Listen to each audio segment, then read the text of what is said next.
This week, does having a list of standards help or hinder the search for a partner? We'll debate the pros and cons of having a list of pros and cons. And later, one of our listeners sees a new side of her boyfriend after they move in together, and things get messy. Welcome to the talking phase. Hello and welcome to the Talking Phase podcast. I'm Tom, and I'm joined by my amazing and beautiful co-host, Pam. Thank you so much for that warm introduction, Tom. My heart feels fuzzy. Well, you might want to see a doctor about that.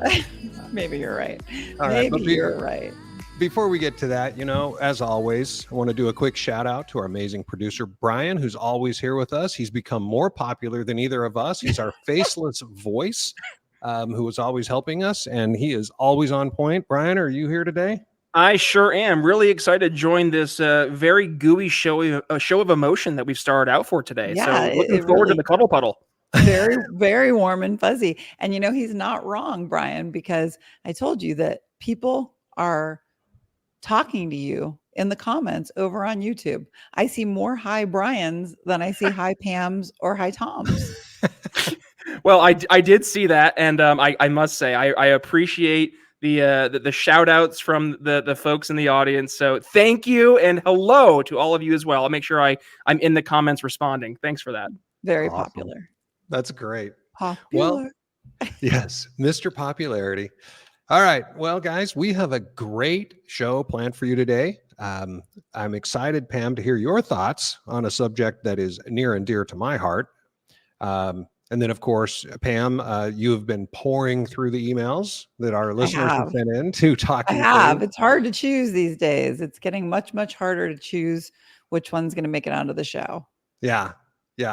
Well, but we want to keep those emails coming. So keep sending them to talkingphase@gmail.com. Keep Pam busy reading them. But she's found the perfect email for us today. I think it's going to be really fun for us to talk about it. And I can't wait to hear what everybody thinks about it. Before we get there, though, do you have anything you want to share? Anything exciting going on in your life before we get to the show? Oh, anything exciting? Well, here in North Carolina, we are not as hot as we were a couple weeks ago, but it does nothing but rain. And so a lot of events have been rained out. We have a concert this week we're supposed to go to on Thursday night to see one of our favorite bands, Blue October. And it's calling for 100% chance of rain, which is not welcome. We needed the water, but it is definitely a little out of control. I feel like I am ready for fall. I have kind of had it with summer at this point. And this time, I think I've had enough tan and I'm ready for some warm coats and pull some boots on again. I moved from Utah specifically to get away from the snow. I don't mind the cold, but I hate the snow. So that's why I live here in the South now. So I don't know if I'm ready for a coat yet. In fact, I don't even own a coat anymore. Yeah, I can understand that.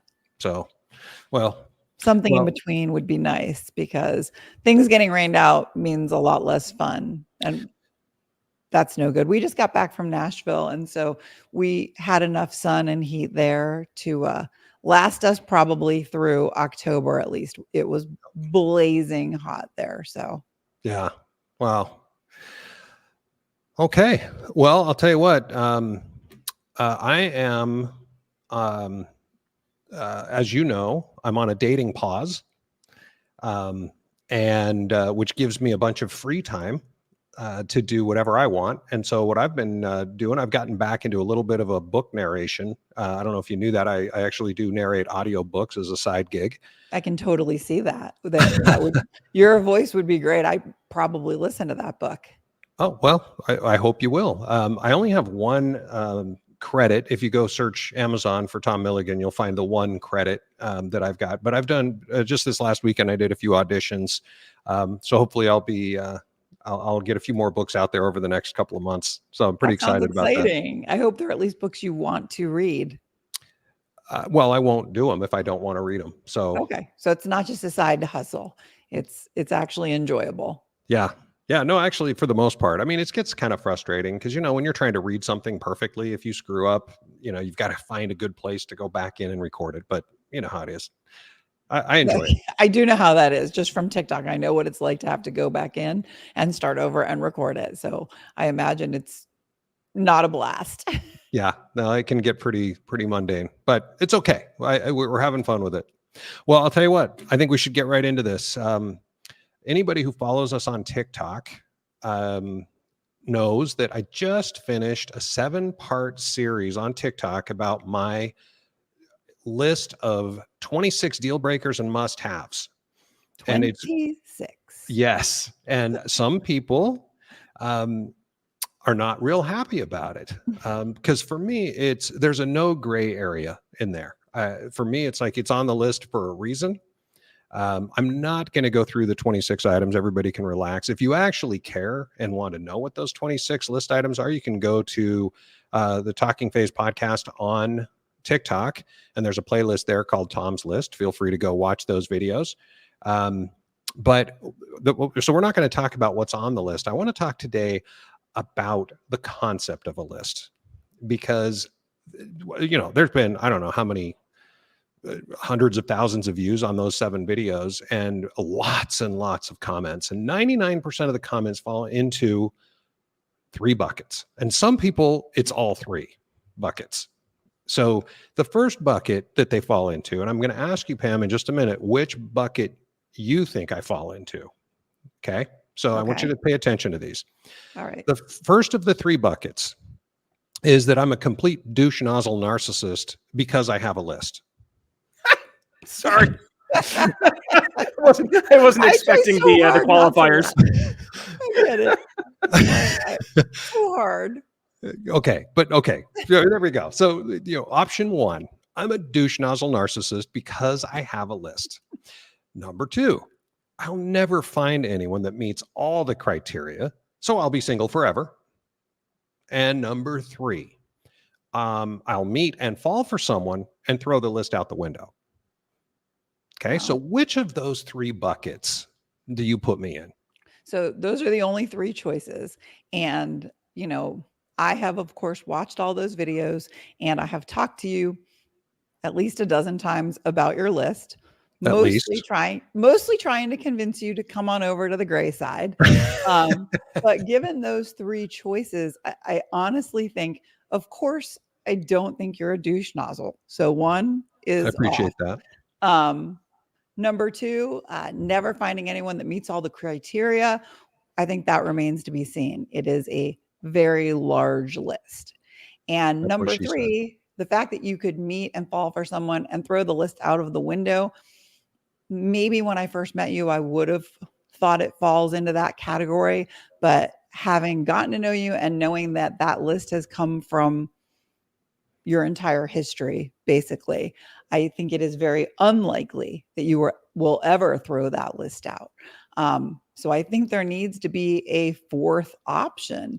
I think there needs to be the option that it's possible that your list is good, that it's not really that complicated, and that somebody will meet your standards.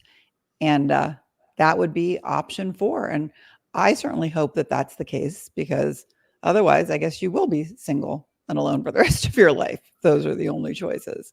Yeah, well, and it's, obviously there might be 10 other choices. I'm just saying that 99% of the comments are from, and I hate to sound that I'm being sexist or misogynist, but most of the comments are from women.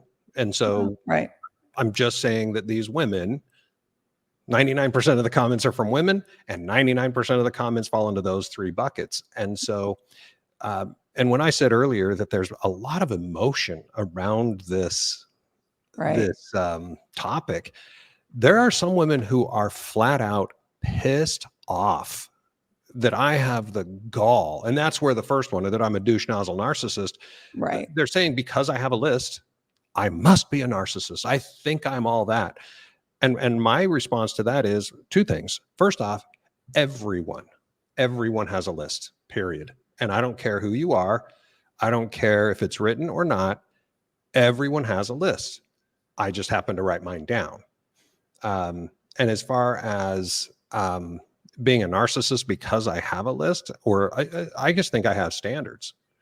And of course, there's always the person who says, well, what do you bring to the table? And I've made sure that I meet the criteria on my entire list. Right. So my thinking is, a lot of people, again, they said that I will throw the list out the window or at least be flexible. And I know that you're in the flexible camp. Well, yes, that is the gray camp. And I have read probably most of the comments on those videos. And yes, I have always lived in the school of thought that you should be open-minded when you're dating, and that I think I've said this to you before, you should not throw the baby out with the bathwater, that you can meet somebody who would be fantastic for you, but you have said that if there is one thing on the list that box is not checked, that you are completely unwilling to explore a relationship or a dating relationship with that person to find out how big of a deal that one thing is. And we have also discussed the fact that your list is based on your past and damage that has been done by women that you have either married or dated. So your list is constantly expanding. Mhm. So yeah, we definitely look at the whole list scenario differently. I do not have a written list. Actually, I do now, but only because I challenged myself to write a Oh, list. Yeah, I mean, well, go ahead. how What do did you got that to say? go? Well, I mean, my list does not have 26 things on it. I think it has maybe 10 things on it. And it kind of is more of a broad idea of what the person that I envision my next long-term relationship with, what does he look like? Is he kind? Um, does he have a job? Does he have a car? Does he have a sense of humor? So it doesn't feel quite as dramatic as your list, and it definitely fluctuates into the gray area and has fluctuated into the gray area. So, Okay, well, I'm going to challenge you on that. okay. Let's use one of those that, I mean, sense of humor is a subjective thing, right? So Correct. let's Sure. use one that isn't. You said he has to have a car. Yes. Where's the gray area? Is Uber okay? No, the gray area exists on some of the things on my list, but certainly not all of the things on my list. Um, I suppose, I mean, I did date somebody for a little while who had a car, but had a vision impairment and he could not drive at night. And we did manage to meet for dates, and he did Uber. Um, so we were trying to work around that restriction, but it did not work out. So I can't say that there's a gray area on the car or the driving, because it did not work out. Um, but there are other things that are on my list that, I am willing to get to know somebody, even if something on the list is not checked off. Such Just as? such as distance is my number one deal breaker on the list. All of my dating apps are set to nobody more than 40 miles from where I live, but Facebook dating refuses to respect your choices. And so a lot of the men that I have matched with on Facebook dating live in other states, and I have entertained conversations with them, but I have never met anybody that lived in another state until recently. Recently, I have decided to go off book into the gray area on my distance restrictions. Okay, so prior to meeting this guy, that wasn't gray, that was black and white, and you've decided that it's now gray. Well, it's gray because I don't want to eliminate somebody who might be a great partner and a great choice just because he didn't happen to be born or choose North Carolina as the state he wanted to live in. Um, I think that good things can still come from that gray area. You know, there are human beings live inside of your list, and your list can often be very two-dimensional, and people are three-dimensional. And so I believe that sometimes You don't have a box checked, but the person still seems worthy of getting to know. Okay, I guess, and no, this is not how I envisioned this conversation going, but I'm actually very curious now. Of the 10 things on your list, how many of them are actual deal breakers? Well, I'm not looking at the list right now, but I can kind of see it in my head. I mean, things like smoking are complete deal breakers. Mhm. Things like if he's 5'7", I'm not going to date him. He could be the greatest person in the world, but I am 5'11", and it's just not comfortable for me. And So, so, can I oh, ask I'm gonna sure, ask a question on that. sure, So, I put on my list that she must be attractive, and okay. that's literally all I said about physical appearance. Um, do you think I would be more or less of a douche nozzle um, if I put must have giant tits? Oh, probably more. Why? You can put must be tall. Yeah, but That's your preference. okay. I do believe that preferences do come into play on our lists. Um, you're asking me if people would think you're a bigger jerk if you had must have big tits on your list, and they would. But that doesn't mean that you're not entitled to have it on your list. I think that anybody has a list, whether it's in their head or written down. We are all 100% entitled to whatever our standards are, and a list and standards are almost synonymous. And we I did agree. standards in our very first episode, and I love that episode today even more when I listen back to it. We're all allowed to have our standards. You don't get to judge mine, and I don't get to judge yours. So the women who called you names because of your list, they can kind of fuck off, because it's really none of their business, except that you made it their business when you told them what was on your list. See, my list lives in my head. And so, Yeah, and they can still fuck off, even yeah, though I made it public. yeah, for Yeah, sure. I yeah, mean, nobody has the right to change your list, because they don't have the ability to change your list any yeah, more than they have the ability to change my list. The difference between us is that I am willing to get to know somebody who doesn't check all my boxes. Even if it's just one box they don't check, I'm still willing to get to know that person. yeah. And I think in one of our dozens of conversations, one Mhm. of the things that I said to you is the one of the main reasons that I write it down is that if something isn't written down, it's a lot easier to cheat. And I say cheat because if I have something that I consider a deal breaker, let's use smoking, since that's on both of our lists and it's Okay. a complete deal breaker. If that's not written down, maybe I'll go, well, maybe she only smokes outside and I'll put up with it or something like that. And I know that's an extreme example, but It's not. I don't think that is an extreme example. Actually, even as you were saying that, I was thinking about a comment that I read today about a woman who said that smoking was on her list. And she met a man, and he only smokes once in a while and only outside.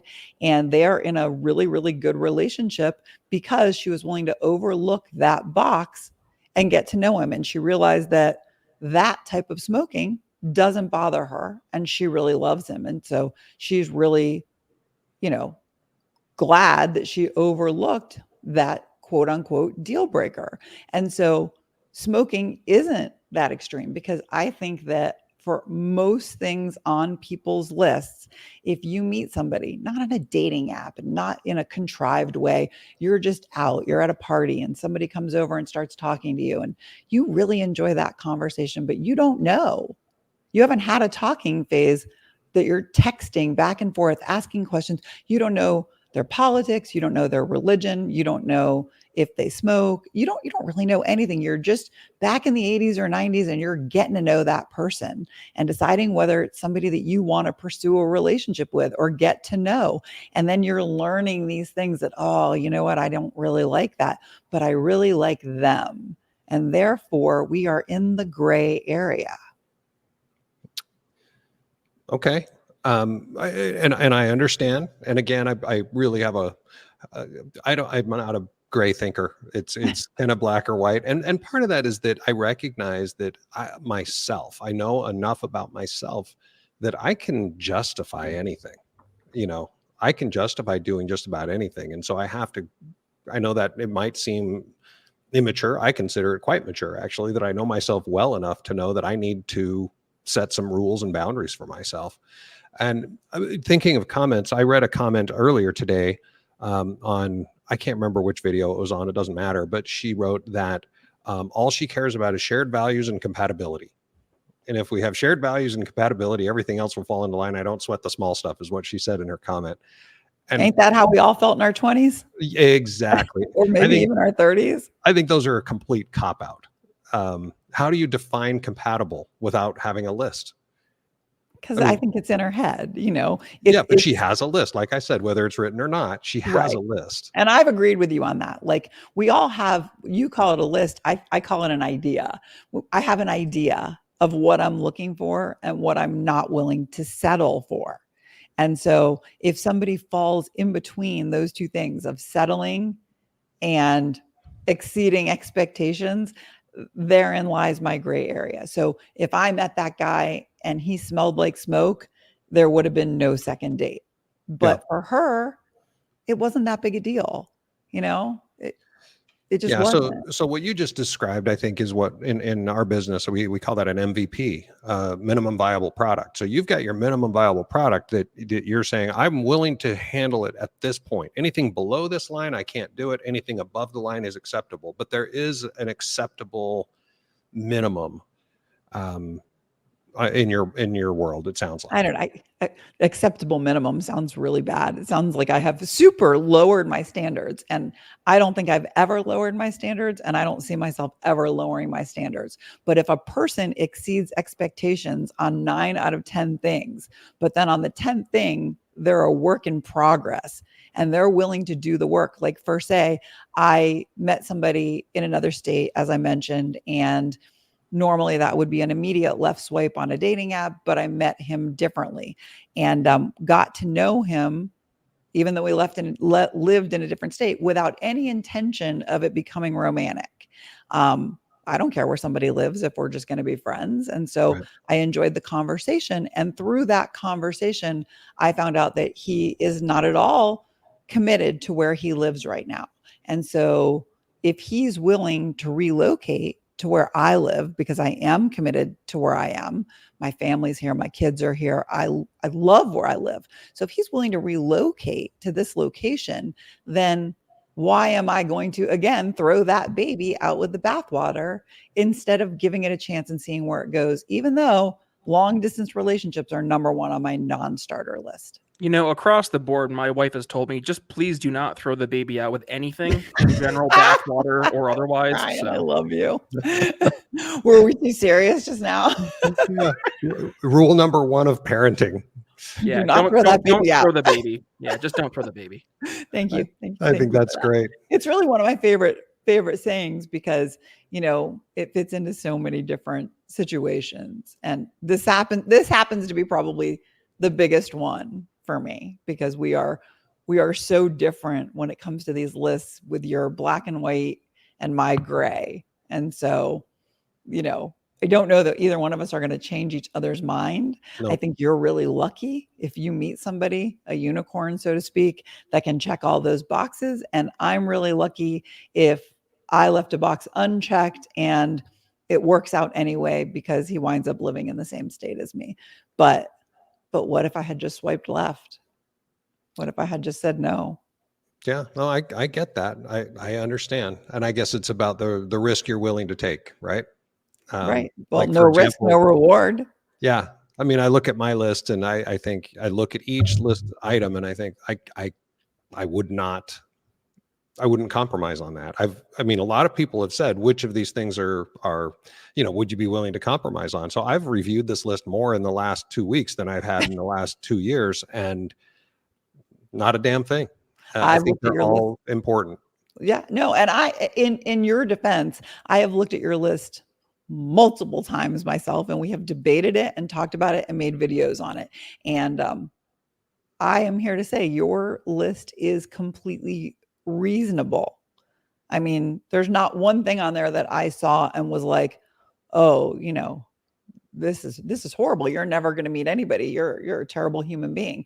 But, I think that another thing that was on my list, let's say 6 months ago, I love tattoos, but I only love very tasteful tattoos that aren't all over. And now more and more you see everybody on TV has full sleeves of tattoos, legs, arms. I mean, it's gotten to be a humongous thing. Tattoos, body art, and for a long time, if I saw a man with a sleeve of tattoos, that was an automatic no for me. And the more I look at tattoos and think about it, and I have 2 tattoos myself. One of them is not at all tasteful because it's in the middle of my back, and everybody knows that's called a tramp stamp, or at least it used to be. Pam has a tramp stamp, Yeah, everyone. and no one's less happy that I have it than me. I was very drunk and very young, and yeah, it's there. But I have a second tattoo on my ankle, and Nikki has the same tattoo on her ankle, and that's what I used to think, like tasteful tattoos or tattoos like the one on my back that you can cover with jeans or with a bathing suit. Nobody sees it unless I want them to. And they're generally behind me if they see it. If you know what I mean. And so, now that I see so many more people with tattoos, even though it was on my cons list, it's now each person is an individual. So, so for me, the flexibility and the fluidity of having a list that is your guide, but not in black and white, has served me okay. I can't say Okay, well. that's fair. And I think as we ought to agree that we're going to wrap up our conversation about lists. We've beat it to death for the last 2 or 3 weeks on TikTok. And we wanted to kind of finish this up here, but I want to finish it up with something I'm going to agree with you on your list that you just said. I can't wait to hear it. If I see a man with a full sleeve, I'm going to swipe left too. Oh, Tom, that's not a fair one. Okay. Well, having seen your list, I'm not going to call out anything on your list because you have chosen to not talk about anything on your list. But I can honestly agree that having a list is beneficial if you don't trust yourself to not end up dating somebody that is a huge red flag. If you're the kind of person who runs towards red flags instead of away, if you're the type of person who can't trust yourself to pick somebody for the right reasons, and that doesn't just mean that they're good and bad or that they're hot, somebody that's really going to complement your life and bring peace and joy and happiness to you, then you need a written list and you need to check things off. I don't feel I've ever been that person, but I've made a shit ton of mistakes, so I probably should have had a list. Yeah, and that's where I am. So with that, I think we can close the chapter forever, hopefully, on the concept of the list. So anybody out there who's sick of us talking about the list, we're done. But I'm done. Deal? Deal. That is a awesome deal with me. Awesome. All right. So let's go to mail. You've got mail. For that, we have mail. We do. All right. Well, let's see what we have today, Tom. This says, Dear Tom and Pam, I feel like I'm losing my mind. My boyfriend of 2 years and I just moved in together after talking about getting engaged. Within a month of living together, I realized that he is a total slob. Ew, nobody likes a slob. He leaves his clothes on the floor, dishes in the sink, and the toilet seat is always up. I have asked him to please help clean up, and he agrees, but then he doesn't do it. I'm so frustrated. I work full time, and I feel like I am now the maid too. His apartment was cleaner than our place together, and he is a great guy. I have never doubted wanting a future with him. But now I wonder what else I didn't see in the last 2 years. Is this a red flag that he's not the guy for me? And it's signed a maid in Manhattan, which is adorable, by the way. Clever. Very adorable. It's much more adorable than her topic, which, God, I mean, I think I feel a lot of gratitude for the fact that I have not been in a relationship with a man who was a slob. Tom, are you a cleansiness man? That Well, was not first the things way to first, I'm kind of a germaphobe and I really hate clutter. I don't think I'm quite at the OCD level or anything, but I don't like to have to move stuff to find stuff. So that's more laziness than anything. So it's just easier for me to put stuff away than it is to have it around. So I guess one could look around my place and say that I'm relatively neat, but not obsessively neat. Um, How about that toilet seat though? I think the toilet seat wars are the dumbest things ever that created controversy in a relationship. Because first Wait, off, what? This is a thing? Toilet seat wars? oh Yeah, yeah, Brian, do you put the toilet seat down after you use the bathroom? Yes. Isn't that how it goes? Yeah, I would think that's how it goes. I'll tell you for a fact, I live with a 21-year-old kid and he does not put the toilet seat down. So it clearly is not how it goes, even when you threaten them. well, I mean, the fact of the matter is, you can buy toilet seats now that automatically go down. So if you have a guy that is so fucking lazy that he literally won't take his finger and put the seat down, it takes 1 second. First off, that's a shitty thing for him. Um, Right. Now, again, you're gonna any of the men listening right now are gonna go, why can't they put it down? I was just thinking that's what my son says to me all the time. He's like, why is it easier for me to put it down than it is for you to put it up? Well, he's 21, Right. and I said the same thing when I was a teenager or whatever. But So he's irrelevant. I just need well, to no, train it him just better. comes down to for me, it's respect. Yeah. It's respect. And I stitched a video, I don't know, a few months ago where some dude was talking about how many urinary events are involved. Like he has to lift it up and put it down and it's like, dude, you're doing math to figure out something that literally takes a half a second to fix. So I think he's an asshole just for leaving the toilet seat up. Yeah, and we haven't even talked about his other things. And what if, she didn't bring this up, but I'm going to bring it up. Toilet paper wars are a big deal too. Does the toilet paper go over or does it go under? I have seen so many memes over the years on toilet paper wars where people can literally find a reason to fight about every single thing. If you don't like it, just pull the roll out and put it the way you like it. But, eh, is she looking for an excuse to get out? Is I don't that know if what she's looking for an excuse to get out, but she's certainly looking for an excuse to be pissed off. and they're gonna fight? I mean, Yeah. like he's they've talked about it. He's not listening. Maybe he's looking for an excuse to get out. I mean, like if your girlfriend who you're about to get engaged to says to you, listen, I work all day. I would really like to come home and not have to clean up after you. I mean, like, is that an unreasonable request in any world? Well, the other thing that I saw interesting in there is she said that his apartment was cleaner than their place is together. Mhm. So now so one could say, well, she moved in and it got messy, so maybe it's her fault. I mean, they could infer that, but it sure sounds like she's trying to keep it clean. But Right. here's an interesting thing I would love to see. And so we don't have her name. She signed it a Maine, Manhattan, but whoever you are, I'd love for you to send us a picture of your bathroom. I'd like to see if your curling iron, your hair dryer, your makeup brushes, and all that shit is sitting around the bathroom. I don't know. It seems to me like you just turned this around and made it about her I, instead of about I'm him. I'm just saying, like everyone says on all my shit, they say I'd love to hear her side. Well, I'd love to hear his side.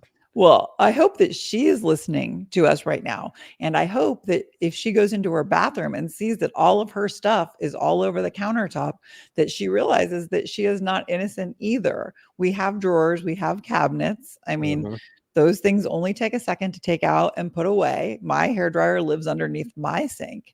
I would not cohabitate, get engaged, or marry somebody who treated me like their maid or who expected me to clean up after them. And if she's willing to do that now at the beginning of the relationship, she's in for a lifetime of cleaning up after him and the kids. And I would gather that he's not going to be much help if he can't help himself. I would agree. I will tell you, one of the podcasts that I listen to, it's one of my favorites. In case anybody's out there that hasn't listened to this, they know that my favorite podcast, aside from this one, of course, and aside from the one that Brian and I do together, is called Small Town Murder. And it's two comedians. They do a true crime podcast. It's hilarious. and it's James and Jimmy. And back in 2020, during the election season, they started a fake presidential campaign.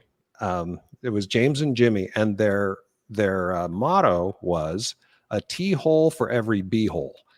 Oh, I love that. And it's because James said that the secret to happy families, happy marriage, is that everybody has their own toilet.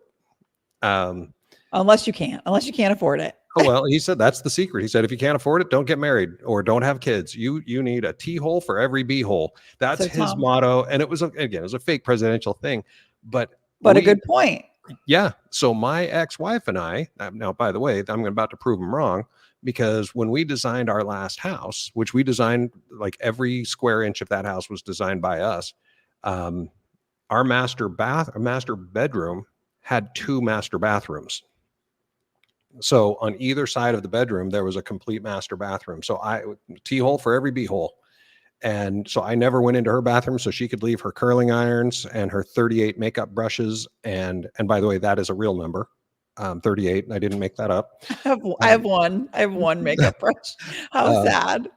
And, so she could do whatever she wanted in her bathroom, and I didn't care. And I could leave my seat up if I wanted to. I could do whatever I wanted. And so I think there is some validity to that, although obviously it didn't save our marriage, which is great. But we go back to this letter, and it's like, this guy is just disrespectful. He doesn't give a shit about her feelings. He doesn't care about how hard she works. I mean, it sounds like they're both working full time. I assume he's working full time. She said she is, right? Yeah, I'm sure they are. And she talks to him about the seat, talks to him about cleaning up, and he's basically giving her the middle finger.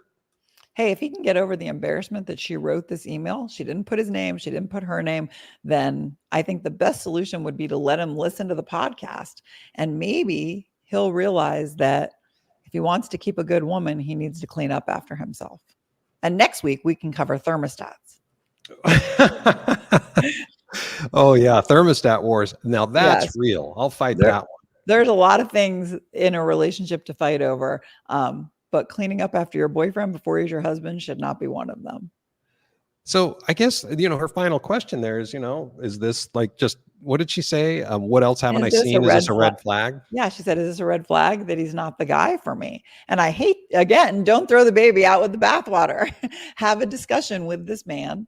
Tell him how you feel. If you don't want to let him listen to the podcast, put your foot down. If he's prepared to lose you because he doesn't want to pick up his underwear or put down the toilet seat, then he's not the guy for you.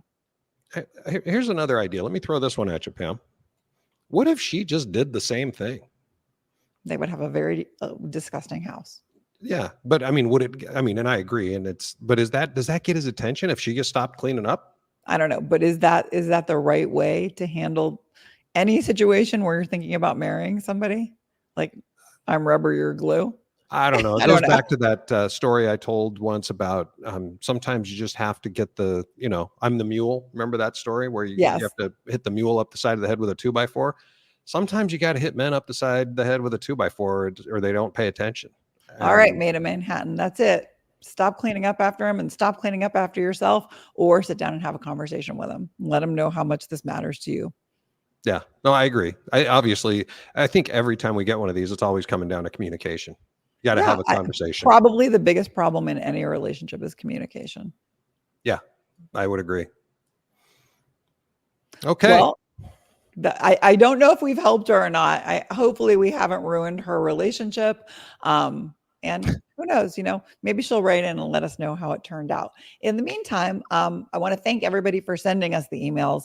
I don't really complain about reading them because I absolutely love them. And I want more. So I even have some friends who have offered to help read emails, and I don't need the help because I love reading them. So send them to Talking Phase, and that's with a PH in phase, talkingphase@gmail.com.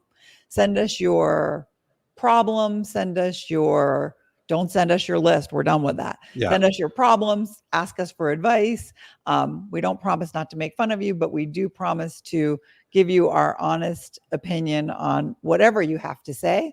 So please keep sending them. If you have any questions, again, it's talkingphase@gmail.com.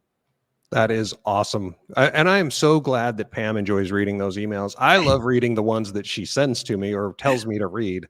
But I'm so glad she calls through them for us. So everybody out there, get those emails out. Also, as I do every week, please take just a second right now to rate what you've been listening to, especially if you like it. Give us that 5-star rating. Write a quick review, just a couple of words. Maybe, tell us if you have a list. Again, don't send us your list there. But if you want to send the list on Talking Phase, that's okay. But I would like to know, in these comments, am I a douchebag for having a list? Is your significant other a complete slob? What do you think our Made in Manhattan should do? Anyway, share the podcast with your family and your friends. We do this every week. This comes out every Friday morning about 8 o'clock, give or take. This isn't the only place. We are on YouTube. We're on Apple Podcasts. We're on Spotify. We're on, pretty much every platform you can think of. But we're also on all the social medias, TikTok, Facebook, Instagram. I think that's it. You can't run. You can run, but you can't hide. Yes, we are everywhere. If you say something about Talking Phase, Alexa will probably send you something. I don't know. She's listening all the time. I'm going to try that now after we get done. There you go. All right. With that, we are done. Until next Friday, this is Pam and Tom signing off. Have a great day, great night, great week, great weekend.